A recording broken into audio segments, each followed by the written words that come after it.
नमस्कार, आप देख रहे हैं राष्ट्रीय जगत विजन न्यूज और मैं हूं आपके साथ आरजू Ansari. Chhattisgarh medical services corporation limited यानी CGMSC में इन दिनों एक टेंडर को लेकर भारी हड़कंप मचा हुआ है। छत्तीसगढ़ के विभिन्न मेडिकल कॉलेजों के लिए फर्नीचर खरीदी का ये मामला अब एक बड़े विभागीय घोटाले और प्रक्रियात्मक लापरवाही की ओर इशारा कर रहा है। आरोप है कि अधिकारियों ने चहेते ठेकेदारों को लाभ पहुंचाने और अपनी घोर प्रशासनिक सुस्ती के चलते एक ऐसा टेंडर जारी किया जिसमें कुर्सियों और मेज जैसे सामान्य फर्नीचर की सप्लाई के लिए मेडिकल उपकरणों के अंतर्राष्ट्रीय मानकों की मांग की गई। इस गंभीर विसंगति को लेकर RTI कार्यकर्ता और विश्लेषक मणिशंकर पांडे ने सीधे प्रदेश के मुख्य सचिव विकासशील को एक विस्तृत और तथ्यात्मक शिकायत भेजी है, जिसमें टेंडर प्रक्रिया की धज्जियां उड़ने का पूरा कच्चा चिट्ठा खोला गया है। मणिशंकर पांडे की शिकायत के अनुसार ये पूरा मामला निविदा क्रमांक 268 EQP CGMSC 2026 और 2027 से जुड़ा है, जो 30 अप्रैल 2026 को जारी किया गया था। इस निविदा के जरिए कबीरधाम, मनेन्द्रगढ़, जांजगीर चांपा, दंतेवाड़ा और कुनकुरी जशपुर के नवनिर्मित मेडिकल कॉलेजों के लिए बड़े पैमाने पर फर्नीचर खरीदा जाना है। एक खोजी नजरिए से देखा जाए तो ये टेंडर भ्रष्टाचार और कॉपी पेस्ट कार्यप्रणाली का एक बेजोड़ नमूना लगता है।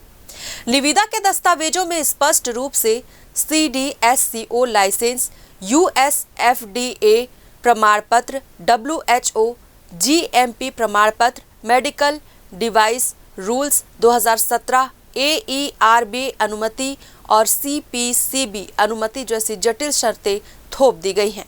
अब सबसे बड़ा सवाल ये उठता है कि लकड़ी या लोहे की कुर्सियों, मेज और बिस्तरों के लिए रेडिएशन नियंत्रण बोर्ड या अमेरिकी स्वास्थ्य एजेंसी के प्रमाण पत्र की क्या आवश्यकता है। ये साफ दर्शाता है कि विभाग में बिना किसी तकनीकी परीक्षण के किसी पुरानी एक्सरे या MRI मशीन वाली मेडिकल उपकरण निविदा को ज्यों का त्यों कॉपी करके फर्नीचर खरीदी के लिए चस्पा कर दिया गया है। इस टेंडर की शर्तों का गहराई से विश्लेषण करने पर कई नियमों के खुले उल्लंघन सामने आते हैं। मणिशंकर पांडे ने अपने प्रतिवेदन में भारत सरकार के वाणिज्य एवं उद्योग मंत्रालय द्वारा जारी फर्नीचर क्वालिटी कंट्रोल ऑर्डर 2025 का प्रमुखता से हवाला दिया है।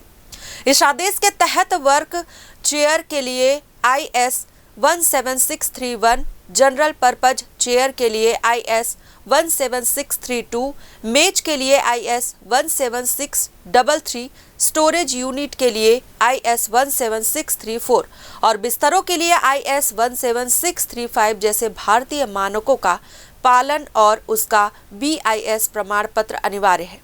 लेकिन CGMSC के टेंडर में गुणवत्ता नियंत्रण के इस सबसे अहम राष्ट्रीय नियम को ही दरकिनार कर दिया गया है। BIS प्रमाणित उत्पादों की अनिवार्यता न होने से यह आशंका प्रबल हो गई है कि भविष्य में मेडिकल कॉलेजों को घटिया और गैर मानक फर्नीचर थमा दिया जाएगा, जिससे मरीजों और छात्रों की सुरक्षा के साथ साथ सरकारी खजानों को करोड़ों का चूना लगेगा।